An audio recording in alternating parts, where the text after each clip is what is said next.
இன்னைக்கு கேப்சிகமும் பன்னீரும் போட்டு கிரேவி செய்ய போகிறேன். அதுக்கு தேவையான பொருள் எல்லாம் எடுத்து வச்சுருக்கேன்.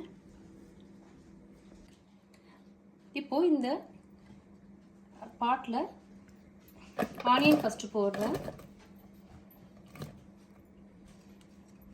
தக்காளி, இதில் முந்திரி, பச்சை மிளகா, பூண்டு, இஞ்சி வச்சுருக்கேன். அதையும் இது உள்ளே போட்டுடுறேன்.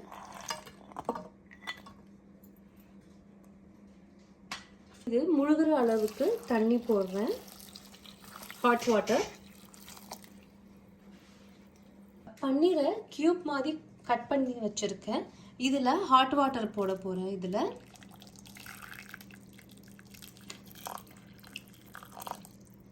இதில் கொஞ்சம் போட்டால் இதில் இருக்கிற புளிப்பெல்லாம் போயிடும். பன்னீரும் கொஞ்சம் சாஃப்ட் ஆகிடும்.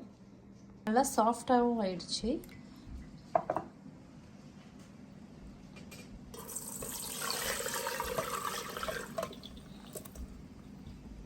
இப்போ இதை எடுத்து வேற அடுப்புல வச்சுட்டு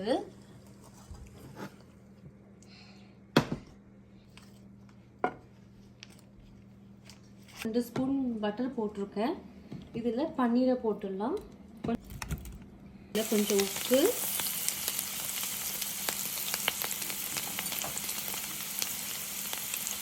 இதில் கொஞ்சம் காஷ்மீரி தூள் கொஞ்சம் போடுறேன்.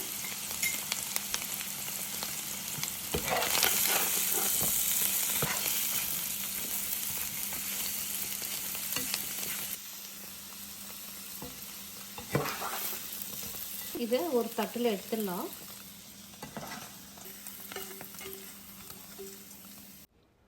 இப்போது இதிலேயே onion, red capsicum, green capsicum க்யூபாக வெட்டி வச்சதை போட்டுடுறேன். இது ஒரு 3 நிமிஷத்துக்கு பதக்கிக்கிறேன்.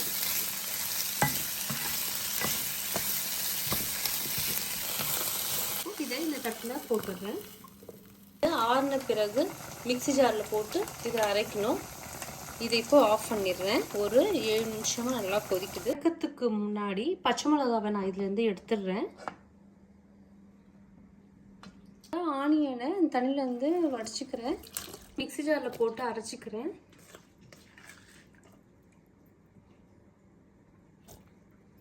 இதை அரைச்சி கொண்டு வந்துட்டேன். இதில் பட்டரு ஒரு 3 ஸ்பூன் ஆயில் போட்டிருக்கேன்.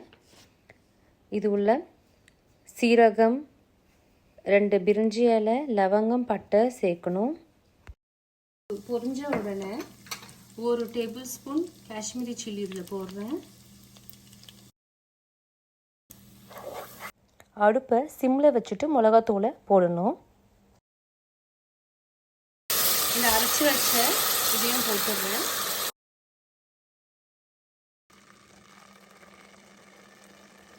இப்போ இது எண்ணெய் பிரிஞ்சு வருது. சீரகத்தூள், கொஞ்சம் கரம் மசாலா,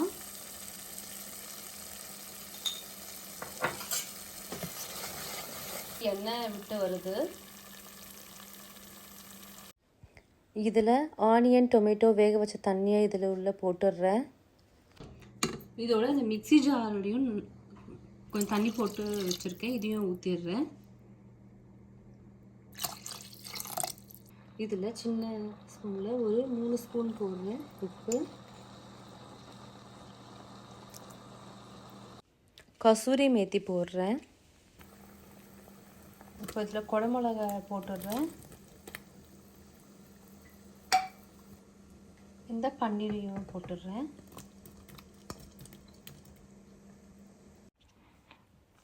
ஒரு 5 நிமிஷம் நல்லா கொதிக்கட்டும். அப்புறமா ஆஃப் பண்ணிடலாம். நல்லா திக்காயிடும்.